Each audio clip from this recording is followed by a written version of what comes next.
Scrambled tofu eggs and yuba bacon. Let's start off with the scrambled tofu eggs.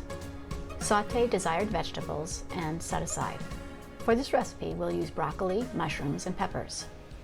Crumble tofu and sauté in a pan, or cut up tofu steaks, which can be found on the From Scratch page.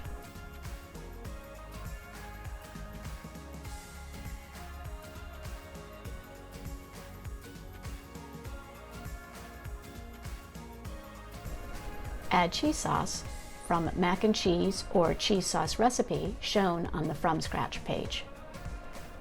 Stir ingredients until desired warmth and texture.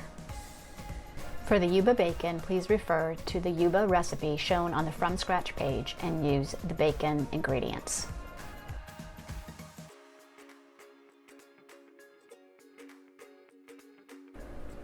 This is a great example of developing a system. By keeping a few ingredients on hand, like sautéed vegetables, tofu steaks, cheese sauce, chickpea tuna, and unmarinated yuba, a number of dishes can be easily prepared by adding ingredients and/or combining a few items. Some examples are mac and cheese, tuna casserole, tofu steaks with yuba chicken skins, cheese sauce on pasta, or a starter for a soup base, and of course this recipe. Thank you for watching.